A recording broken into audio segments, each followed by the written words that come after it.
describe him to me. And Muslims, look at the description of your Rasul. And for some, this would be the first time you hear what your Prophet looked like. I saw a man of striking appearance.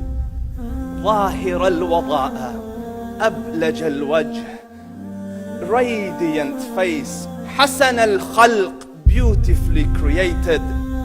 لم تعبه الثجلة, his belly wasn't protruding.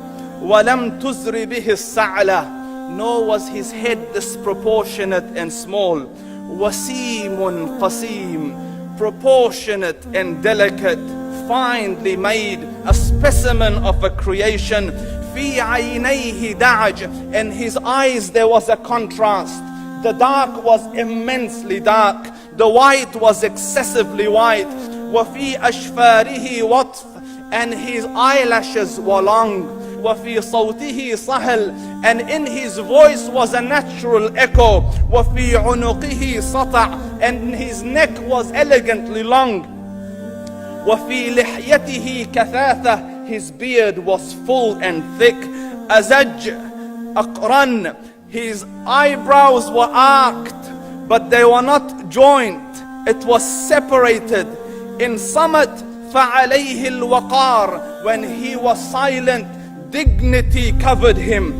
وَإِن تَكَلَّمَ سَمَاهُ وَعَلَاهُ الْبَهَاءِ, and when he spoke, it was audible and clear, almost commanding and overtaking. أَجْمَلَ النَّاسِ وَأَبْهَاهُمْ مِنْ بَعِيدٍ, from afar the most striking and outstanding in appearance. وَأَحْسَنُهُمْ وَأَجْمَلُهُمْ مِنْ قَرِيبٍ, and when he came near, the best of them and the most handsome of them in closeness.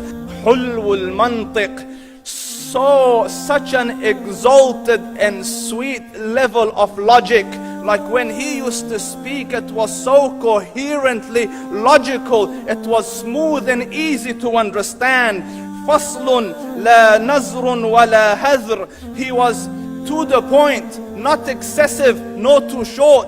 كَأَنَّ مَنْطِقَهُ خَرَزَاتُ نَظْمٍ يَتَحَدَّرْنَ, his logic, his utterances, his words were like jewels coming out of a necklace, calculated, polished, one after the other, it would flow magically. رَبْعَةٌ, he was medium in height.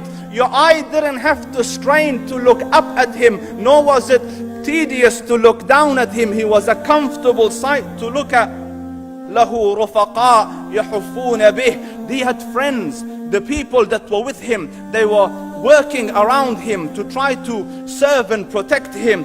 إِنْ قَالَ سَمِعُوا لِقَوْلِهِ, when he used to say something, they used to hearken to what he used to say. وَإِنْ أَمَرَ تَبَادَرُوا إِلَىٰ أَمْرِهِ, when he commanded, they used to compete to fulfill the command. This is Muhammad Rasulullah. This is Muhammad Rasulullah. Anas ibn Malik says, he says, I came out one night, it was the full moon night.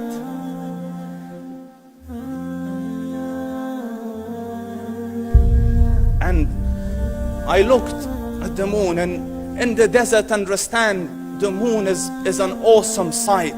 It is smooth, it is radiant, it is clear, it is gentle compared to the scorching sun at which they are used to. So the moon was the epitome of beauty. So he says, I came out at a full moon night and I looked at the moon and I saw it beautiful, handsome. So I said, let me go see if the moon is more handsome or my Prophet is more handsome. Let me see if that is more beautiful or the Prophet is more beautiful. So I went and I saw him standing afar.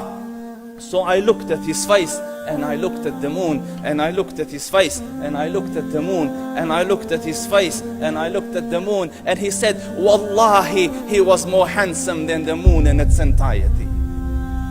That is just the look of your Rasul. Aisha radiyallahu anha says, I was sewing with the needle, my needle dropped in the dark, I couldn't find it. I said, Ya Rasul, I can't find it. He moved his face close, and I swear, out of the radiance of his face, I found my needle. And the Prophet sallallahu alaihi wasallam was mind-bogglingly handsome, but his handsomeness was covered with waqar and jalal and hayba. The Sahaba say, when we used to sit at his feet, two feelings conflicting would come on the heart. The first one, you wanted to look at him. You wanted to behold the majesty of his face. And when you wanted to look up, shyness used to overtake you, so you used to look down. Amr ibn al-As says, I sat with him many times, but if you ask me to describe his face, I can't describe it. I wouldn't be able to look up to him ijlalan wa ta'zeeman. I couldn't look up at him. And that is why he didn't have the problems that Yusuf alayhi salam had. Because it was difficult to penetrate the awe and the splendor of the Rasul.